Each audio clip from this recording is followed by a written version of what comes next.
13 people here. I'll just start admitting them as they come in. But I think we can get started. Gev, are you ready? I'm stoked. I'm excited. Thank you for having me. I'm so excited for this. So let me start with a quick intro. For those of you I haven't met, I'm Renali. I'm the co-founder of Riffle.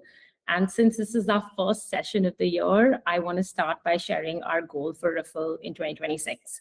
Our focus is to just build a really strong community of designers who understand craft, but also not just at the surface level. They can go deep into honing that craft by knowing everything they can about design in startups.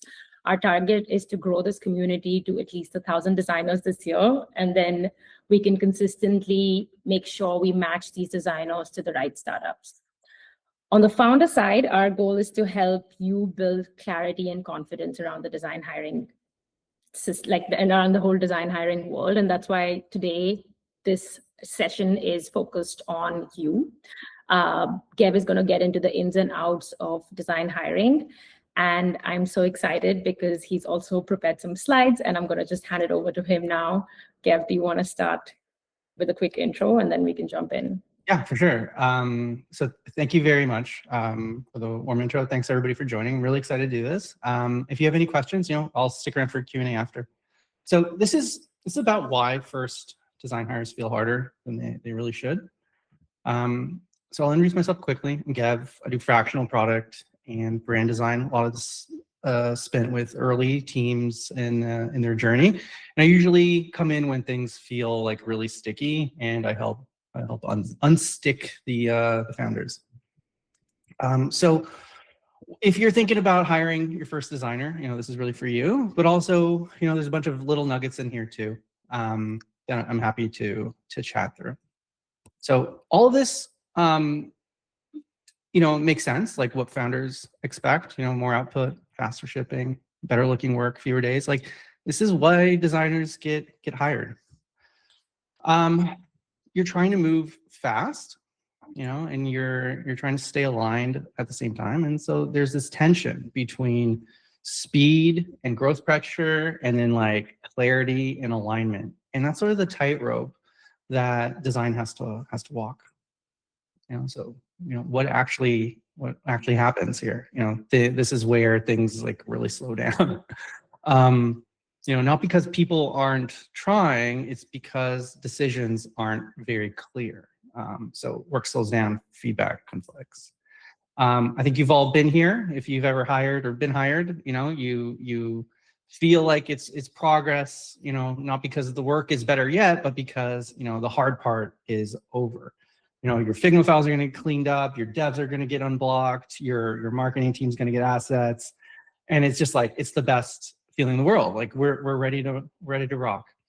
But then, priority shift, nothing feels decided. And so what happens is like you start reacting to things instead of like taking time to decide. Everyone feels it, and then nobody says it. And then someone finally asks, why is this taking so long? And this question shows up everywhere, across marketing, across the C-suite, across the devs, even design. And the real issue is that the problem, it didn't start with design. The problem is like, when leadership hasn't decided on what they need design to fill the gaps on, like it's not a design problem. It's primarily a leadership gap. No one's made the call, and design ends up filling that gap. And then the hire takes the blame. And the setup gets ignored, like where they actually set up in the right way to win. And it's not really the people. This is really like, imagine like two scenarios, same team, different outcome. A bad setup is you've got no goal and too many options. So this is what usually goes wrong. It's too many approvers, and it's the same feedback over and over and over again. A good setup looks like this. We've got, and again, like this is nothing fancy. It's like you've got super clear goals, and you have decisions that you want to make. And a rule of thumb, like when you're in leadership trying to do and work with designers, it's like it's not that complicated. Like decide on what you need, and then do the design. Like a lot of the times you'll see this backwards, and that's why, you know, it feels like a slog. And so design can't decide the strategy itself. Someone else has to, or design can help with that. But most teams think, you know, they've decided on the stuff, and then the work starts. So like, do we want power users or new users? You know, do we want to focus on retention or acquisition? You know, design can help facilitate this stuff, but they can't decide on what we're going to do. And so when you do the stuff up front, everything becomes easier. So the real job is, you know, design helps move things forward. It doesn't just make a bunch of pretty screens. The cost of skipping decisions, I think I've talked about this a little bit, but like, you know, things take forever and teams get super, super frustrated. An important reminder is design follows decisions. It doesn't replace them. So it's not the other way around. First hires, you know, the real responsibility is alignment, and that's where the job really starts. Then it's execution. So who owns alignment? You know, one person can make the call, you know, not a group. So product work is the responsibility of the product lead. Brand work is typically the founder, where I come in. And then design supports the decisions. It doesn't own those decisions. Why this breaks down, you know, everyone thinks they agree and they don't. that's typically the case. And so what happens is design gets pulled between, you know, speed and polish. And again, this is back to the tightrope graphic I shared at the beginning. The best hires, you know, they stop and say, hey, I need a decision first. Like I need us to stop, ask what we're doing, and then decide on what we're doing before we start, you know, pushing pixels around. How it stays on track. So one, you share early and you don't surprise people. That's also like really important. Something I do in my day-to-day is I send updates via Loom or Slack or ad hoc meetings where we're showing a bunch of stuff. We don't wait till Friday and then do a big reveal. We do this incrementally. So before you hire design, you want to do a couple things first. So this is what to check first. These are really basic, but they matter. So first thing you do, and this is also really helpful when you're writing a JD, is like name the problem. Like what is broken? You know, define success, and like what does 90 days mean? The key decisions have been made. You know, work shipped with confidence. Those are some examples, and then naming the decision. Like what do you actually need help with? I've heard this a lot. You know, when founders say, "quote we need design." That's not a problem. It's not a definition. It doesn't tell you what's broken, but like that's what they're feeling. So these three things just help put some, you know, some words to that. And if you don't have answers yet to those things, like just don't hire a full-time designer yet. Just run a small project and learn from it. Then you hire with a real brief and clear expectation, so you know what you're hiring for. You might just need clarity first. So like if you're not ready for full-time, like you don't need more output, you just need the right setup. And in short, you know, you have to decide before you commit. So like why fractional works is you have to decide before you commit. And so it's worth more than output or clarity, you know, and that's really the real win. When you're forced to make decisions, you're going to be able to get more clarity before you start, you know, pushing pixels or putting stuff in front of your teammates. That's the talk. You know, thank you. Pretty short and sweet, but hopefully there was enough nuance there that it was helpful.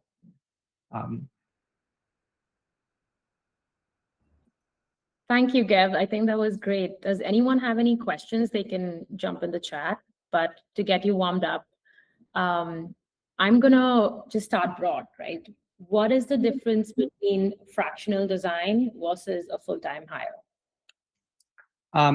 It's a great question. I'll stop sharing here. Cool. Okay, yeah. So the difference between full-time is, well, I think the cheap way of saying this is like, you can't see my calendar. That's, it may feel like full-time. You might see me in Slack, but the way I would position this from the designer's end is like, you're not involved in the daily day-to-day politics. There is you have to get ramped up really, really fast. So there's no onboarding really. It's basically, you have to set up a system that allows people to solve problems, and you're facilitating that system. Like when you're a member of a team and you get brought on full time, you're kind of looking for the company to tell you what to do. When you're fractional, like you're telling the company what to do. That's the reason you're hired, is to solve problems. If the problems aren't clear, there's no way people are going to talk to me in the first place. So it's a bit of a bait and switch. Sorry, not bait and switch. It's a bit of a contrast between full-time and fractional. Full-time is usually to give you capacity, move things fast, but also, build culture and kind of feel like you're on the ground of a startup or a full-time, or an enterprise. Fractional is really there to solve like really messy things that they need help with. It could be like, 0 to 1. It could be our leadership team on the design side is not capable. We need somebody to come in to help fix everything. I've seen it all. So that's interesting, because it feels like having someone experienced early on is actually a good thing, to just provide the clarity and give direction. At what point does that switch happen, where both, I think, the fractional design partner and the founder feel like they're ready for a full-time hire to come in? Typically, it's a milestone. Like, I've just raised a bunch of funding. I have enough money now where I can build a team around me. Founders usually have a vision before they start design. They have a vision of their company, the people they need around them. Also, like, it's also the fractionals person's job that's hired is to say, like, I don't want to do this part. Like, go hire somebody. Or what I do a lot of times is I will help companies hire once I'm at a certain stage with them. Or I'll bring in my own people that can do more execution while I remain on strategy. It really depends on the milestone the founder hits. Sometimes they have a full-time team, like you could have a team of 100 folks that I joined fractionally, but they want to launch a new revenue stream and they just wanted to get it done really fast. They want an experienced person to de-risk them. But once that's proven out, and customers are using it, I usually am like, okay, I'll see you guys next year. Call me next time. And so there might be like very specific milestones or outcomes you want to get to. Right. Ajay has a question. I think this is more about lead generation, right? So if on the design side, a designer's like, yeah, this feels great, I want to jump in, I would imagine lead generation would be one of your key problems to solve. Sorry, go ahead. How do you, as a fractional designer for startups, look for founders? So network is really, really key. I would be lying if I say like when I started, I had everything going for me, but I was also really scared still. Like if I looked at somebody else in my same position, I'd be like, you're an idiot for having any doubts. But it is hard to take that leap. Even when you've got everything going for you. Like I had my old boss said, I'll be your first client. He told me what I should charge him. Like he just like set it up. But until you actually make that jump, it's really scary.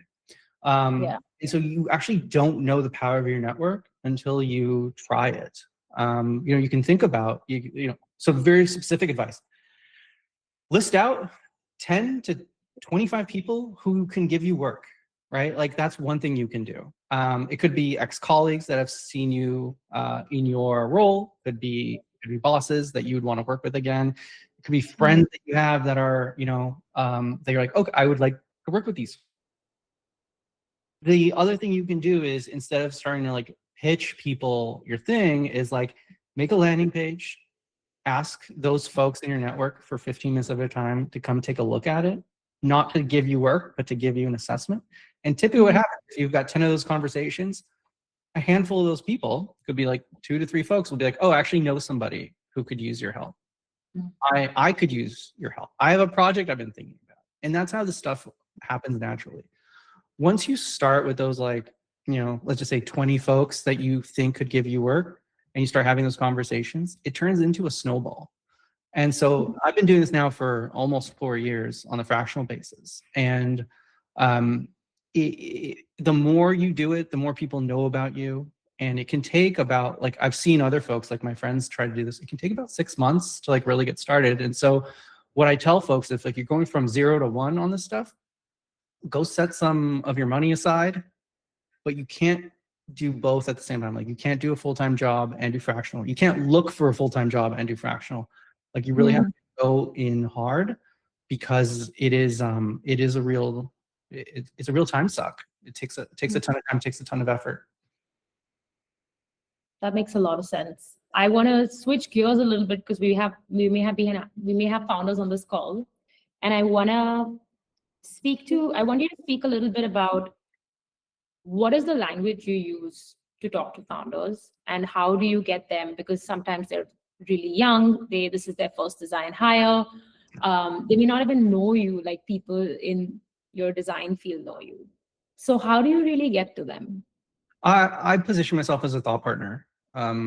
You need somebody to talk to, not just to tell a designer what to do. And a lot of these founders need that sort of support, where you are taking in their ideas, you are downloading that information as fast as possible. Now, these founders are coming with like years of experience, or like at least a year of like thinking through something. And so they must have all these like contradicting thoughts that have coming through, or like conversations just had with their investors, and what their customer base is like they're still discovering. A lot of this is very ambiguous. And so what I try to do early on is, okay, what are the 3 things we need to focus on? What are the biggest, thorniest problems you are dealing with?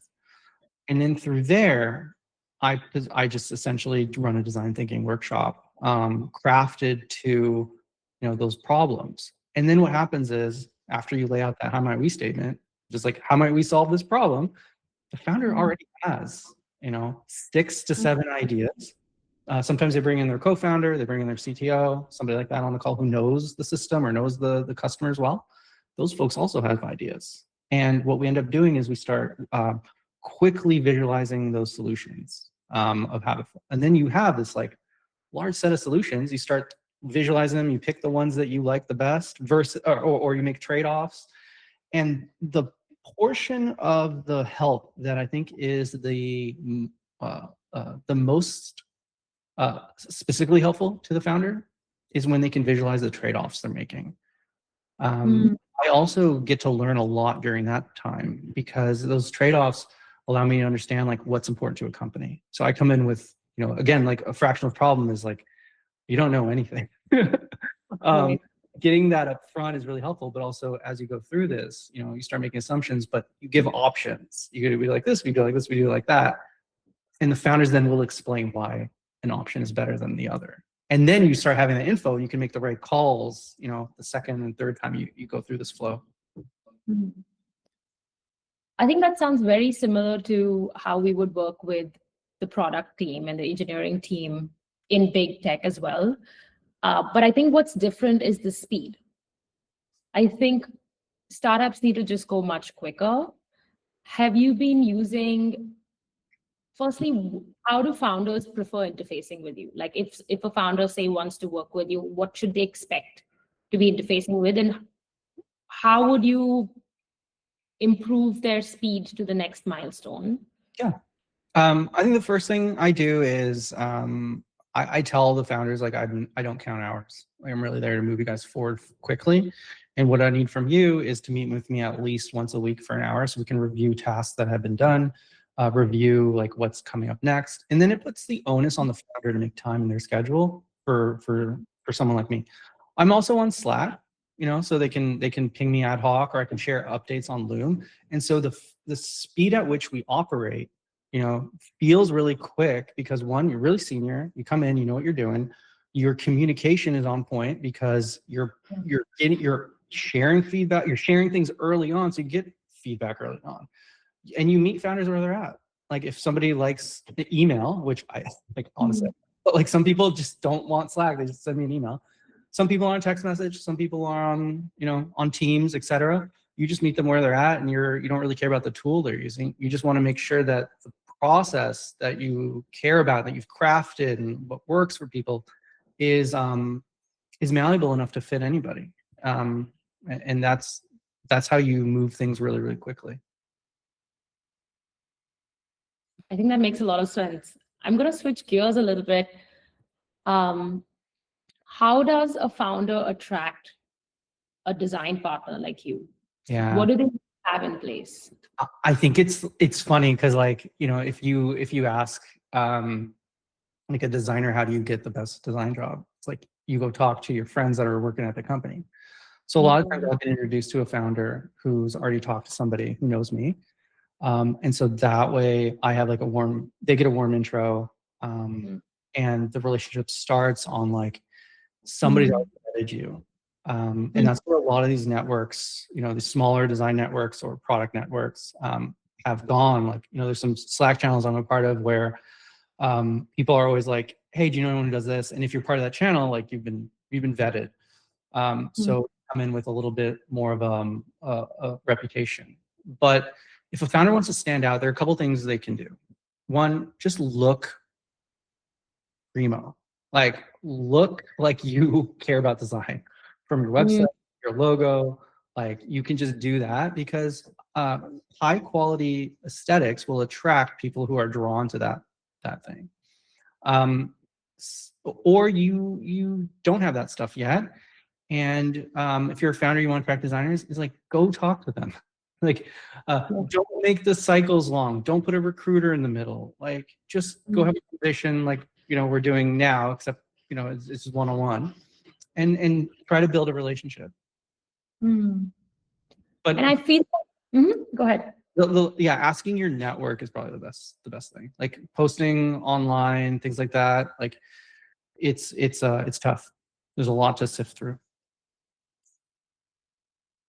And I know we also have, I'm going to just cover the people on the call who are like younger designers, right? I see like two potentials, right? One, you are an early hire in the startup itself.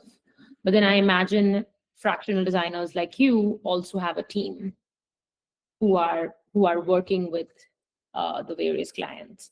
How are those two? Just describe those two roles, and like how would a designer right now on the market try and get these kind of roles? If you're talking about a young designer trying to get hired as a fractional, Hired either fractional designer or at a startup. Okay, well, at a startup, and the best way to get hired is, again, like, make that list of like 20, 25 people who know you really well and go talk to those folks. The last thing I'll say is, like, you should go apply online. You should post more. You know, that's generic advice. The best thing you can do is like go talk to people who already trust you. If you want to do fractional work, so that's getting a job at a startup. If you want to do fractional work and you haven't started yet, the advice is a little bit contradictory. Like, obviously go talk to the people who know you and stuff. But if you are starting a business, I think this is key with any business, and you look at fractional work like your own business, because you are doing your own thing, is if you don't have the work yet, and you have either work you've done in the past, or there's stuff that you want to do, go do a side project and start posting it and be like, I'm a fractional person. This is the work I do, and post that, and just have a system. You can use ChatGPT to come up with like, how do I position my content in a way where it doesn't feel like the same shit over and over again. You can go ahead and like post certain things that are you doing the work that put you in that light. And when people think about you or they see the post, they go, okay, this person's connected with doing this stuff. That's a really good way of doing that, because it stands out. You're niching down. You're saying, I do fractional work for X, Y, and Z. This is the work I do. And design is great because design is awesome. You see what you get like right away. What you see is what you get. You don't have to explain a lot. You'd be like, I'm a fractional designer. You post some work. It's not that complicated. Yep, that makes sense. We're at the end. Gev, do you have any last thoughts? Anything you want to ask? I think doubt like if you're ever like trying to hire somebody or you're trying to do your own thing, I think doubt is one of like the things that will stop you from making that jump. And what I do is I make a list of all the nice things people have done for me, whether they intro me to somebody else or they send a proposal over and they go, here's how I do proposals, Gev, you can use mine. And I make a list of that stuff. And so whenever I'm feeling bad or man, I'm not going anywhere, I go back to that list and it gives me enough energy to keep going. And I think this is really important in the early days when you think the world is against you. And typically it is like, it's not made for founders. This world is made for, people who want to have a regular job. And even that's become hard. Absolutely. I think with AI, there's an even bigger boom of founders just because it's just gotten so much easier to do it. But I think a lot of people believe that, designers don't have jobs, but my feed right now is filled with designer jobs. And people are craving to be a level above the AI slop because our eyes have gotten used to seeing what AI slop looks like, right? So I think design is also going through this very special transition and I'm very keen to see how and where this goes. Well, thank you, Gev. Thank you so much for being here. And thank you everyone who joined the session. I'm going to be sharing a link on Luma really soon with the recording, and this is going to be on YouTube as well. Thanks, Gev, again. And it was great to meet you. Thank you very much. I appreciate it. Thanks everyone for joining.